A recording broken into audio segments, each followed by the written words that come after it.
Hello and welcome to the Calm Nights Library. My name is Lilia and I narrate books and stories with nature sounds to help you fall asleep. Please like and subscribe to get more free readings. Get comfortable, take a deep breath, and let's begin our journey into the world of peaceful sleep. Tonight we'll be falling asleep to Harry Potter and the Sorcerer's Stone. Chapter 2, The Vanishing Glass. Nearly 10 years had passed since the Dursleys had woken up to find their nephew on the front step, but Privet Drive had hardly changed at all. The sun rose on the same tidy front gardens and lit up the brass number 4 on the Dursleys' front door. It crept into their living room, which was almost exactly the same as it had been on the night when Mr. Dursley had seen that fateful news report about the owls. Only the photographs on the mantelpiece really showed how much time had passed. 10 years ago, there had been lots of pictures of what looked like a large pink beach ball wearing different colored bobble hats.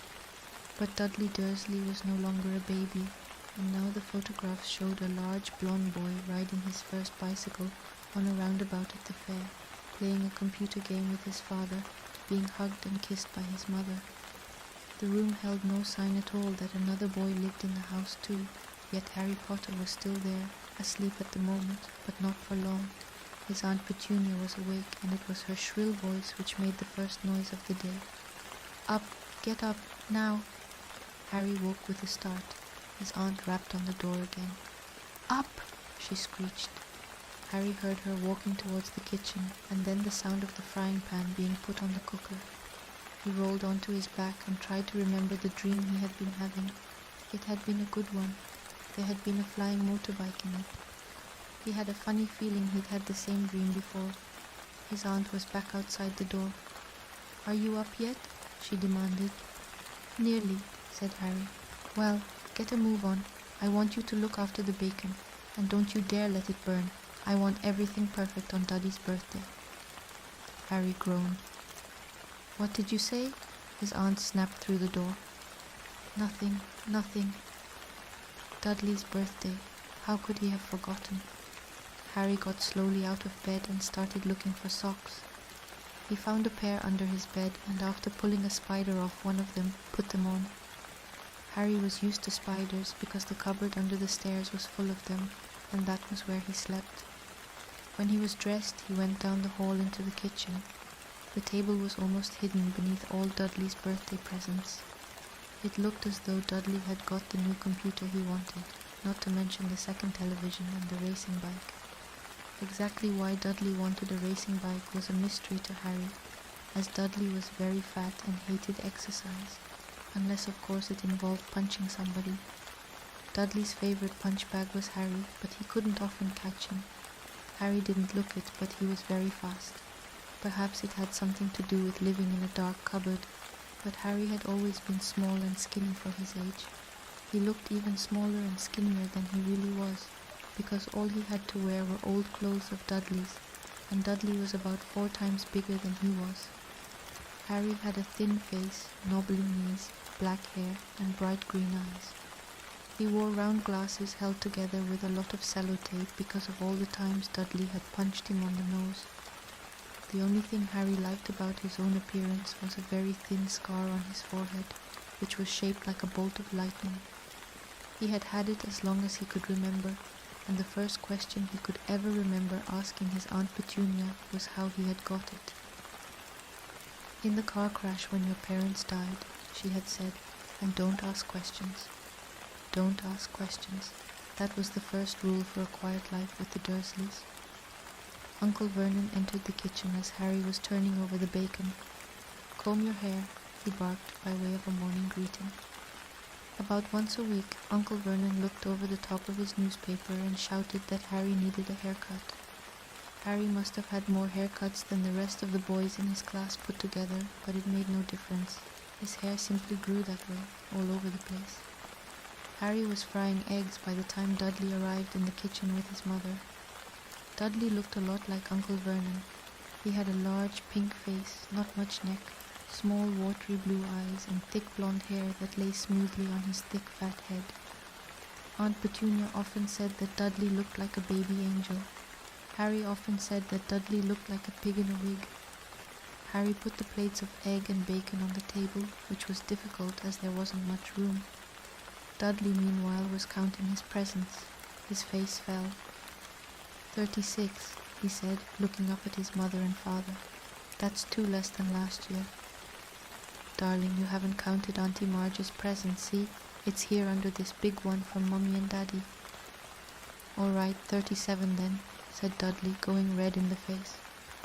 Harry, who could see a huge Dudley tantrum coming on, began wolfing down his bacon as fast as possible in case Dudley turned the table over. Aunt Petunia obviously scented danger too, because she said quickly, "And we'll buy you another 2 presents while we're out today. How's that, Pumpkin? 2 more presents. Is that all right?" Dudley thought for a moment. It looked like hard work. Finally, he said slowly, "So I'll have 30, 39 sweetums," said Aunt Petunia. "Oh." Dudley sat down heavily and grabbed the nearest parcel. "All right then," Uncle Vernon chuckled. "Little Tyke wants his money's worth, just like his father. Atta boy, Dudley." He ruffled Dudley's hair. At that moment the telephone rang and Aunt Petunia went to answer it while Harry and Uncle Vernon watched Dudley unwrap the racing bike, a cine camera, a remote control aeroplane, 16 new computer games and a video recorder. He was ripping the paper off a gold wristwatch when Aunt Petunia came back from the telephone, looking both angry and worried. "Bad news, Vernon," she said. "Mrs. Figg's broken her leg. She can't take him." She jerked her head in Harry's direction. Dudley's mouth fell open in horror, but Harry's heart gave a leap.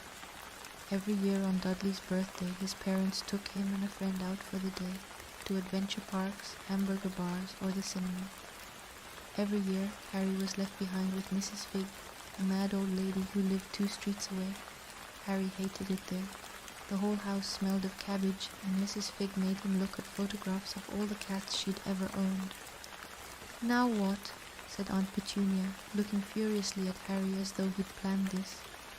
Harry knew he ought to feel sorry that Mrs. Figg had broken her leg, but it wasn't easy when he reminded himself it would be a whole year before he had to look at Tibbles, Snowy, Mr. Paws, and Tufty again. "We could phone Marge," Uncle Vernon suggested. "Don't be silly, Vernon, she hates the boy." The Dursleys often spoke about Harry like this, as though he wasn't there, or rather, as though he was something very nasty that couldn't understand them, like a slug. "What about what's-her-name, your friend, Yvonne?" "On holiday in Mallorca," snapped Aunt Petunia. "You could just leave me here," Harry put in hopefully. He'd be able to watch what he wanted on television for a change, and maybe even have a go on Dudley's computer. Aunt Petunia looked as though she'd just swallowed a lemon. "And come back and find the house in ruins," she snarled. "I won't blow up the house," said Harry, but they weren't listening. "I suppose we could take him to the zoo," said Aunt Petunia slowly, "and leave him in the car." "That car's new. He's not sitting in it alone." Dudley began to cry loudly. In fact, he wasn't really crying. It had been years since he'd really cried, but he knew that if he screwed up his face and wailed, his mother would give him anything he wanted. "Dinky Duddydums, don't cry. Mummy won't let him spoil your special day," she cried, flinging her arms around him. "I don't want him to come," Dudley yelled between huge pretend sobs. "He always spoils everything." He shot Harry a nasty grin through the gap in his mother's arms. Just then the doorbell rang. "Oh, good Lord, they're here," said Aunt Petunia frantically, and a moment later Dudley's best friend Piers Polkiss walked in with his mother. Piers was a scrawny boy with a face like a rat. He was usually the one who held people's arms behind their backs while Dudley hit them. Dudley stopped pretending to cry at once. Half an hour later, Harry, who couldn't believe his luck, was sitting in the back of the Dursleys' car with Piers and Dudley, on the way to the zoo for the first time in his life. His aunt and uncle hadn't been able to think of anything else to do with him, but before they'd left, Uncle Vernon had taken Harry aside. "I'm warning you," he had said, putting his large purple face right up close to Harry's. "I'm warning you now, boy. Any funny business, anything at all, and you'll be in that cupboard from now until Christmas." "I'm not going to do anything," said Harry, honestly, but Uncle Vernon didn't believe him. No one ever did. The problem was, strange things often happened around Harry, and it was just no good telling the Dursleys he didn't make them happen. Once, Aunt Petunia, tired of Harry coming back from the barber's looking as though he hadn't been at all, had taken a pair of kitchen scissors and cut his hair so short he was almost bald except for his fringe, which she left to hide that horrible scar. Dudley had laughed himself silly at Harry, who spent a sleepless night imagining school the next day, where he was already laughed at for his baggy clothes and sellotaped glasses. Next morning, however, he had got up to find his hair exactly as it had been before Aunt Petunia had sheared it off. He had been given a week in his cupboard for this, even though he had tried to explain that he couldn't explain how it had grown back so quickly. Another time, Aunt Petunia had been trying to force him into a revolting old jumper of Dudley's, brown with orange baubles. The harder she tried to pull it over his head, the smaller it seemed to become, until finally it might have fitted a glove puppet, but certainly wouldn't fit Harry. Aunt Petunia had decided it must have shrunk in the wash, and to his great relief, Harry wasn't punished. On the other hand, he'd got into terrible trouble for being found on the roof of the school kitchens. Dudley's gang had been chasing him as usual when, as much to Harry's surprise as anyone else's, there he was sitting on the chimney. The Dursleys had received a very angry letter from Harry's headmistress, telling them Harry had been climbing school buildings. But all he tried to do, as he shouted at Uncle Vernon through the locked door of his cupboard, was jump behind the big bins outside the kitchen doors. Harry supposed that the wind must have caught him in mid-jump, but today nothing was going to go wrong. It was even worth being with Dudley and Piers to be spending the day somewhere that wasn't school, his cupboard, or Mrs. Figg's cabbage-smelling living room. While he drove, Uncle Vernon complained to Aunt Petunia. He liked to complain about things. People at work, Harry, the council, Harry, the bank, and Harry were just a few of his favorite subjects. This morning it was motorbikes. Roaring along like maniacs, the young hoodlums, he said, as a motorbike overtook them. I had a dream about a motorbike, said Harry, remembering suddenly. It was flying. Uncle Vernon nearly crashed into the car in front. He turned right around in his seat and yelled at Harry, his face like a gigantic beetroot with a moustache. Motorbikes don't fly. Dudley and Piers sniggered. I know they don't, said Harry. It was only a dream. But he wished he hadn't said anything. If there was one thing the Dursleys hated even more than his asking questions, it was his talking about anything acting in a way it shouldn't.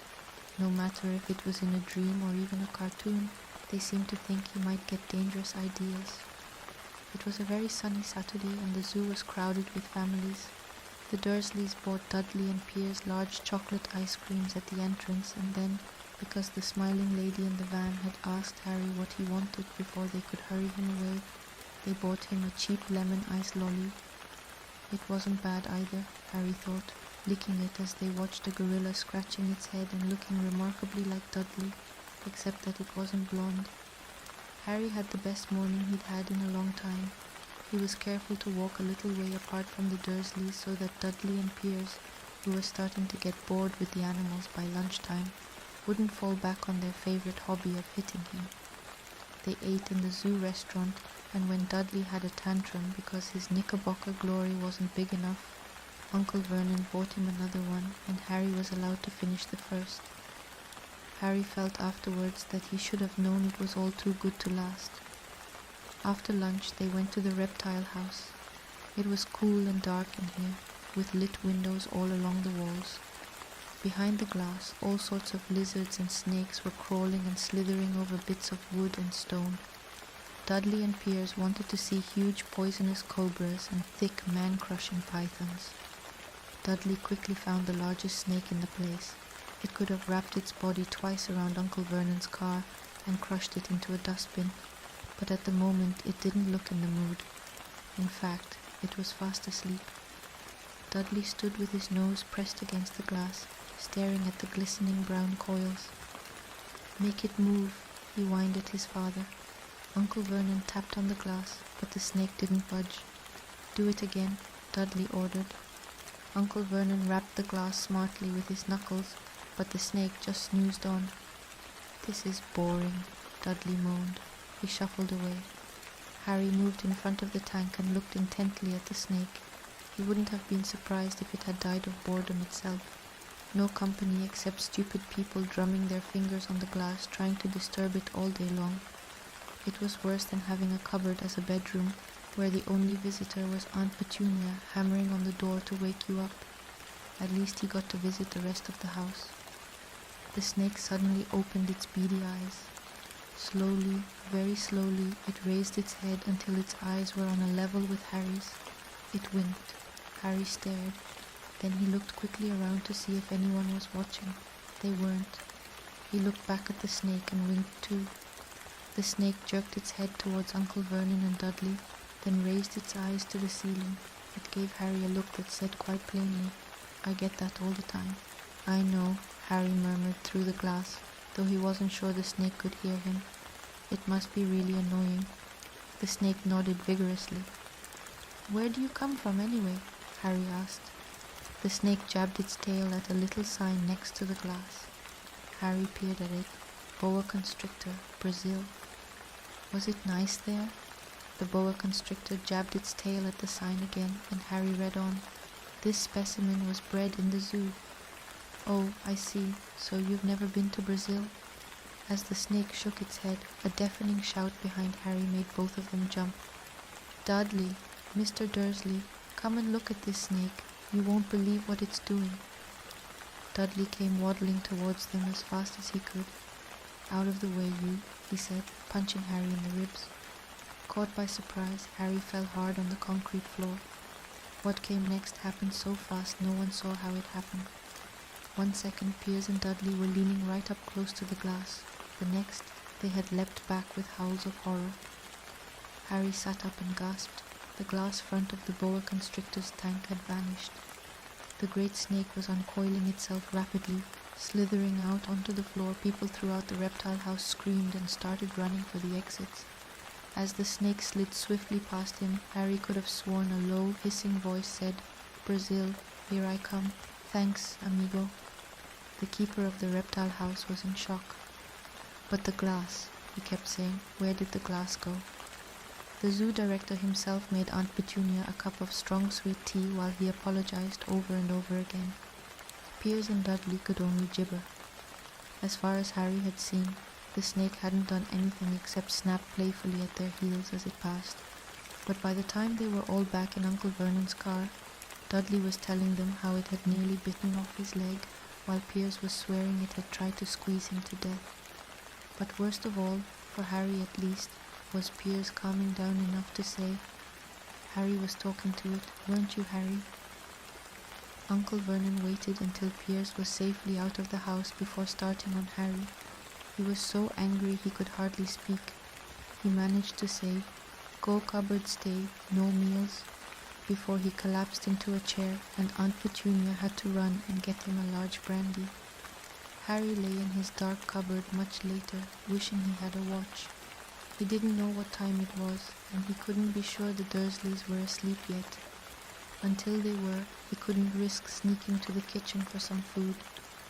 He'd lived with the Dursleys almost 10 years, 10 miserable years, as long as he could remember, ever since he'd been a baby and his parents had died in that car crash. He couldn't remember being in the car when his parents had died. Sometimes, when he strained his memory during long hours in his cupboard, he came up with a strange vision, a blinding flash of green light and a burning pain on his forehead. This, he supposed, was the crash, though he couldn't imagine where all the green light came from. He couldn't remember his parents at all. His aunt and uncle never spoke about them, and of course he was forbidden to ask questions. There were no photographs of them in the house. When he had been younger, Harry had dreamed and dreamed of some unknown relation coming to take him away, but it had never happened. The Dursleys were his only family, yet sometimes he thought, or maybe hoped, that strangers in the street seemed to know him. Very strange strangers they were too. A tiny man in a violet top hat had bowed to him once while out shopping with Aunt Petunia and Dudley. After asking Harry furiously if he knew the man, Aunt Petunia had rushed them out of the shop without buying anything. A wild-looking old woman dressed all in green had waved merrily at him once on a bus. A bald man in a very long purple coat had actually shaken his hand in the street the other day and then walked away without a word. The weirdest thing about all these people was the way they seemed to vanish the second Harry tried to get a closer look. At school, Harry had no one. Everybody knew that Dudley's gang hated that odd Harry Potter in his baggy old clothes and broken glasses, and nobody liked to disagree with Dudley's gang. Chapter 3: The Letters from No One. The escape of the Brazilian boa constrictor earned Harry his longest ever punishment. By the time he was allowed out of his cupboard again, the summer holidays had started, and Dudley had already broken his new video camera, crashed his remote control airplane, and, first time out on his racing bike, knocked down old Mrs. Fig as she crossed Privet Drive on her crutches. Harry was glad school was over, but there was no escaping Dudley's gang, who visited the house every single day. Piers, Dennis, Malcolm and Gordon were all big and stupid, but as Dudley was the biggest and stupidest of the lot, he was the leader. The rest of them were all quite happy to join in Dudley's favorite sport, Harry hunting. This was why Harry spent as much time as possible out of the house, wandering around and thinking about the end of the holidays, where he could see a tiny ray of hope. When September came, he would be going off to secondary school, and for the first time in his life, he wouldn't be with Dudley. Dudley had been accepted at Uncle Vernon's old private school, Smeltings. Piers Polkiss was going there too. Harry, on the other hand, was going to Stonewall High, the local public school. Dudley thought this was very funny. They stuffed people's heads down the toilet the first day at Stonewall, he told Harry. Want to come upstairs and practice? No thanks, said Harry. The poor toilets never had anything as horrible as your head down it. It might be sick.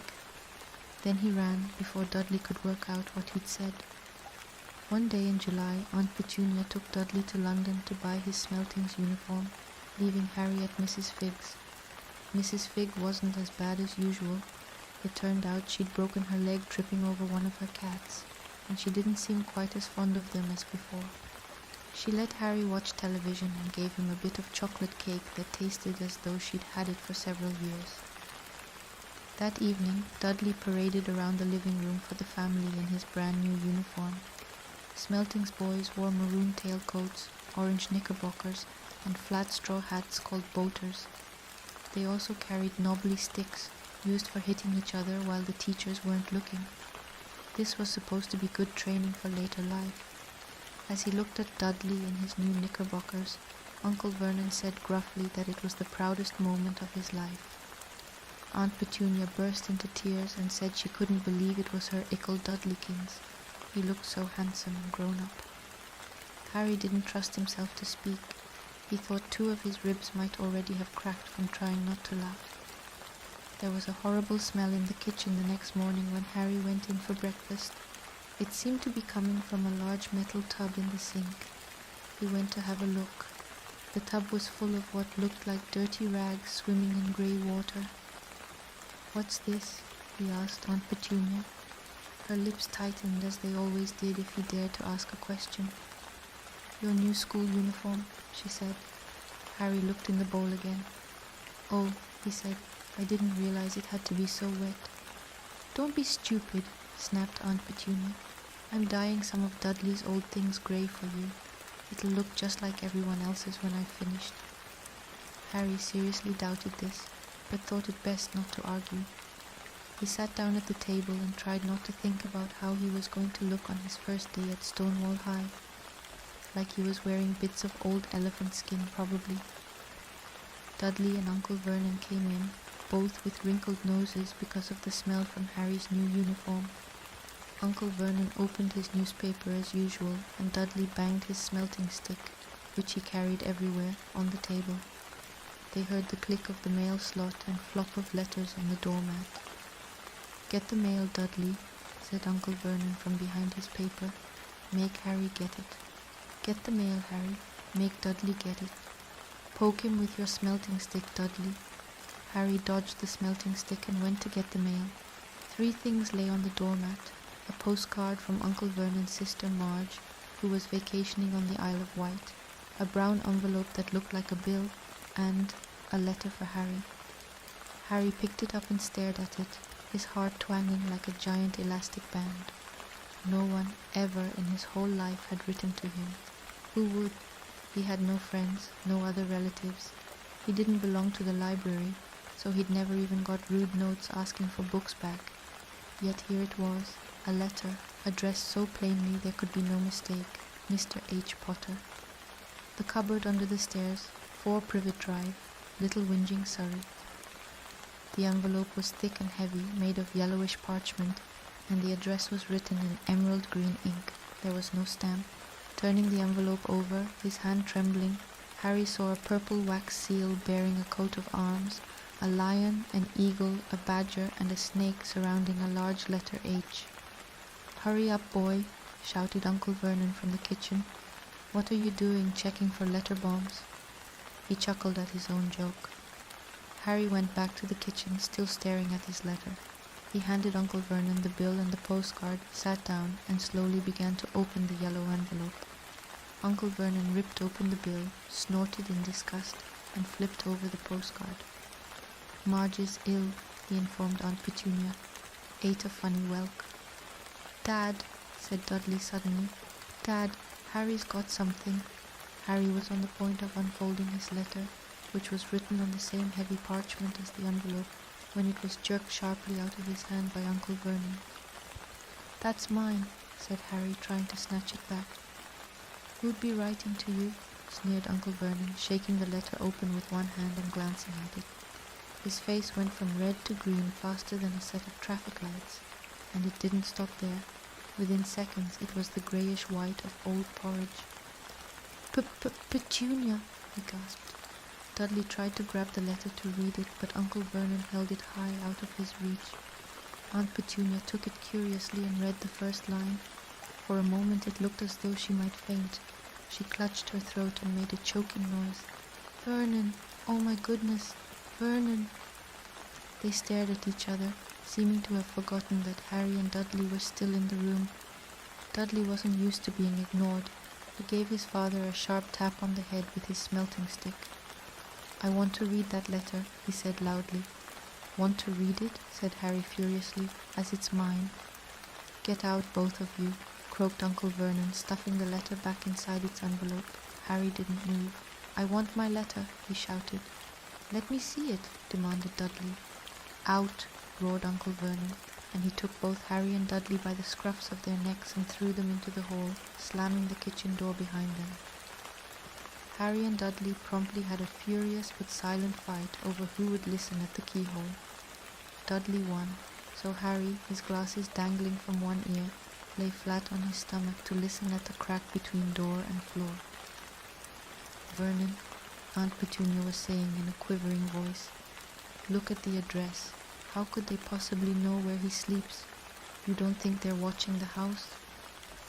"Watching, spying, might be following us," muttered Uncle Vernon wildly. "But what should we do, Vernon? Should we write back? Tell them we don't want—" Harry could see Uncle Vernon's shiny black shoes pacing up and down the kitchen. "No," he said finally. "No, we'll ignore it. If they don't get an answer, yes, that's best. We won't do anything." "But I'm not having one in the house, Petunia. Didn't we swear when we took him in we'd stamp out that dangerous nonsense?" That evening when he got back from work, Uncle Vernon did something he'd never done before. He visited Harry in his cupboard. "Where's my letter?" said Harry, the moment Uncle Vernon had squeezed through the door. "Who's writing to me?" "No one. It was addressed to you by mistake," said Uncle Vernon shortly. "I have burned it." "It was not a mistake," said Harry angrily. "It had my cupboard on it." "Silence!" yelled Uncle Vernon, and a couple of spiders fell from the ceiling. He took a few deep breaths and then forced his face into a smile, which looked quite painful. Yes, Harry, about this cupboard. Your aunt and I have been thinking. You're really getting a bit big for it. We think it might be nice if you moved into Dudley's second bedroom." "Why?" said Harry. "Don't ask questions," snapped his uncle. Take this stuff upstairs now."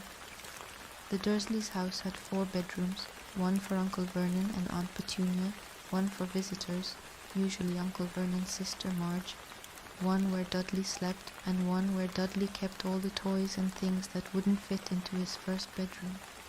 It only took Harry one trip upstairs to move everything he owned from the cupboard to this room. He sat down on the bed and stared around him. Nearly everything in here was broken. The month-old video camera was lying on top of a small working tank Dudley had once driven over the next-door neighbor's dog. In the corner was Dudley's first ever television set, which he'd put his foot through when his favorite program had been cancelled.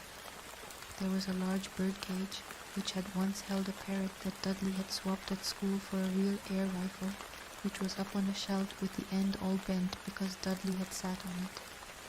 Other shelves were full of books. They were the only things in the room that looked as though they'd never been touched.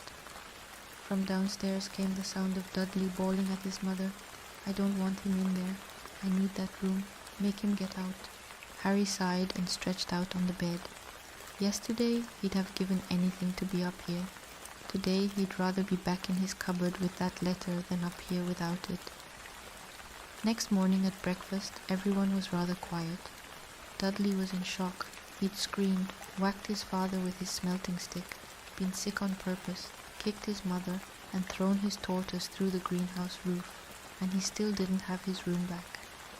Harry was thinking about this time yesterday, and bitterly wishing he'd opened the letter in the hall. Uncle Vernon and Aunt Petunia kept looking at each other darkly. When the mail arrived, Uncle Vernon, who seemed to be trying to be nice to Harry, made Dudley go and get it. They heard him banging things with his smelting stick all the way down the hall. Then he shouted, "There's another one. Mr. H. Potter, the smallest bedroom, 4 Privet Drive." With a strangled cry, Uncle Vernon leapt from his seat and ran down the hall, Harry right behind him. Uncle Vernon had to wrestle Dudley to the ground to get the letter from him, which was made difficult by the fact that Harry had grabbed Uncle Vernon around the neck from behind. After a minute of confused fighting, in which everyone got hit a lot by the smelting stick, Uncle Vernon straightened up, gasping for breath, with Harry's letter clutched in his hand. "Go to your cupboard, I mean your bedroom," he wheezed at Harry. "Dudley, go, just go." Harry walked round and round his new room. Someone knew he had moved out of his cupboard, and they seemed to know he hadn't received his first letter. Surely that meant they'd try again. And this time he'd make sure they didn't fail. He had a plan. The repaired alarm clock rang at 6 o'clock the next morning. Harry turned it off quickly and dressed silently. He mustn't wake the Dursleys. He stole downstairs without turning on any of the lights. He was going to wait for the postman on the corner of Privet Drive and get the letters for number 4 first. His heart hammered as he crept across the dark hall toward the front door. Harry leapt into the air. He'd trodden on something big and squashy on the doormat, something alive. Lights clicked on upstairs, and to his horror, Harry realized that the big squashy something had been his uncle's face. Uncle Vernon had been lying at the foot of the front door in a sleeping bag, clearly making sure that Harry didn't do exactly what he'd been trying to do. He shouted at Harry for about half an hour and then told him to go and make a cup of tea. Harry shuffled miserably off into the kitchen, and by the time he got back, the mail had arrived, right into Uncle Vernon's lap. Harry could see 3 letters addressed in green ink. "I want," he began, but Uncle Vernon was tearing the letters into pieces before his eyes. Uncle Vernon didn't go to work that day. He stayed at home and nailed up the mail slot. "See," he explained to Aunt Petunia through a mouthful of nails, "if they can't deliver them, they'll just give up." "I'm not sure that'll work, Vernon." "Oh, these people's minds work in strange ways, Petunia. They're not like you and me," said Uncle Vernon, trying to knock in a nail with the piece of fruitcake Aunt Petunia had just brought him.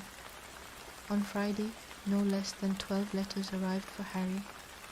As they couldn't go through the mail slot, they had been pushed under the door, slotted through the sides, and a few even forced through the small window in the downstairs bathroom.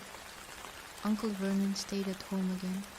After burning all the letters, he got out a hammer and nails and boarded up the cracks around the front and back doors so no one could go out. He hummed "Tiptoe Through the Tulips" as he worked and jumped at small noises. On Saturday, things began to get out of hand.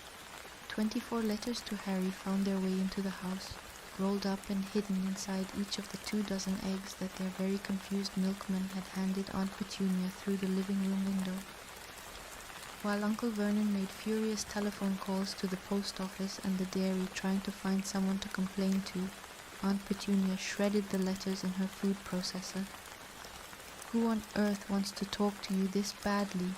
Dudley asked Harry in amazement. On Sunday morning, Uncle Vernon sat down at the breakfast table looking tired and rather ill, but happy. "No post on Sundays," he reminded them cheerfully as he spread marmalade on his newspapers. "No damn letters today." Something came whizzing down the kitchen chimney as he spoke and caught him sharply on the back of the head. Next moment, 30 or 40 letters came pelting out of the fireplace like bullets. The Dursleys ducked, but Harry leapt into the air trying to catch one. "Out! Out!" Uncle Vernon seized Harry around the waist and threw him into the hall. When Aunt Petunia and Dudley had run out with their arms over their faces, Uncle Vernon slammed the door shut. They could hear the letters still streaming into the room, bouncing off the walls and floor. "That does it," said Uncle Vernon, trying to speak calmly but pulling great tufts out of his mustache at the same time. "I want you all back here in 5 minutes, ready to leave. We're going away. Just pack some clothes. No arguments." He looked so dangerous with half his mustache missing that no one dared argue. 10 minutes later they had wrenched their way through the boarded-up doors and were in the car, speeding toward the highway. Dudley was sniffling in the back seat. His father had hit him round the head for holding them up while he tried to pack his television, VCR, and computer in his sports bag. They drove, and they drove. Even Aunt Petunia didn't dare ask where they were going. Every now and then Uncle Vernon would take a sharp turn and drive in the opposite direction for a while. Shake 'em off, he would mutter whenever he did this. They didn't stop to eat or drink all day. By nightfall Dudley was howling. He'd never had such a bad day in his life. He was hungry, he'd missed 5 television programs he'd wanted to see, and he'd never gone so long without blowing up an alien on his computer. Uncle Vernon stopped at last outside a gloomy-looking hotel on the outskirts of a big city. Dudley and Harry shared a room with twin beds and damp, musty sheets. Dudley snored, but Harry stayed awake, sitting on the windowsill, staring down at the lights of passing cars and wondering. They ate stale cornflakes and cold tinned tomatoes on toast for breakfast the next day. They had just finished when the owner of the hotel came over to their table. "Excuse me, but is one of you Mr. H. Potter? Only I got about 100 of these at the front desk." She held up a letter so they could read the green ink address. "Mr. H. Potter, room 17, Railview Hotel, Cokeworth." Harry made a grab for the letter, but Uncle Vernon knocked his hand out of the way. The woman stared. "I'll take them," said Uncle Vernon, standing up quickly and following her from the dining room. "Wouldn't it be better just to go home, dear?" Aunt Petunia suggested timidly, hours later, but Uncle Vernon didn't seem to hear her. Exactly what he was looking for, none of them knew. He drove them into the middle of a forest, got out, looked around, shook his head, got back in the car, and off they went again. The same thing happened in the middle of a plowed field, halfway across a suspension bridge, and at the top of a multi-level parking garage. "Daddy's gone mad, hasn't he?" Dudley asked Aunt Petunia dully late that afternoon. Uncle Vernon had parked at the coast, locked them all inside the car, and disappeared. It started to rain. Great drops beat on the roof of the car. Dudley snivelled. "It's Monday," he told his mother. "The great Humberto's on tonight. I want to stay somewhere with a television." Monday. This reminded Harry of something. If it was Monday, and you could usually count on Dudley to know the days of the week because of television, then tomorrow, Tuesday, was Harry's 11th birthday. Of course, his birthdays were never exactly fun. Last year, the Dursleys had given him a coat hanger and a pair of Uncle Vernon's old socks. Still, you weren't 11 every day. Uncle Vernon was back and he was smiling. He was also carrying a long, thin package and didn't answer Aunt Petunia when she asked what he'd bought. found the perfect place," he said. "Come on, everyone out." It was very cold outside the car. Uncle Vernon was pointing at what looked like a large rock way out at sea. Perched on top of the rock was the most miserable little shack you could imagine. One thing was certain, there was no television in there. "Storm forecast for tonight," said Uncle Vernon gleefully, clapping his hands together. "And this gentleman's kindly agreed to lend us his boat." A toothless old man came ambling up to them, pointing with a rather wicked grin at an old rowboat bobbing in the iron-grey water below them. "I've already got us some rations," said Uncle Vernon, "so all aboard." It was freezing in the boat. Icy sea spray and rain crept down their necks, and a chilly wind whipped their faces.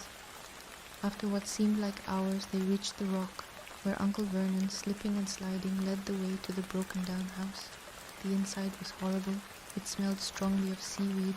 The wind whistled through the gaps in the wooden walls, and the fireplace was damp and empty. There were only 2 rooms. Uncle Vernon's rations turned out to be a bag of chips each and 4 bananas. He tried to start a fire, but the empty chip bags just smoked and shriveled up. "Could do with some of those letters now, eh?" he said cheerfully. He was in a very good mood. Obviously, he thought nobody stood a chance of reaching them here in a storm to deliver mail. Harry privately agreed, though the thought didn't cheer him up at all. As night fell, the promised storm blew up around them. Spray from the high waves splattered the walls of the hut, and a fierce wind rattled the filthy windows. Aunt Petunia found a few mouldy blankets in the second room, and made up a bed for Dudley on the moth-eaten sofa. She and Uncle Vernon went off to the lumpy bed next door, and Harry was left to find the softest bit of floor he could, and to curl up under the thinnest, most ragged blanket. The storm raged more and more ferociously as the night went on. Harry couldn't sleep.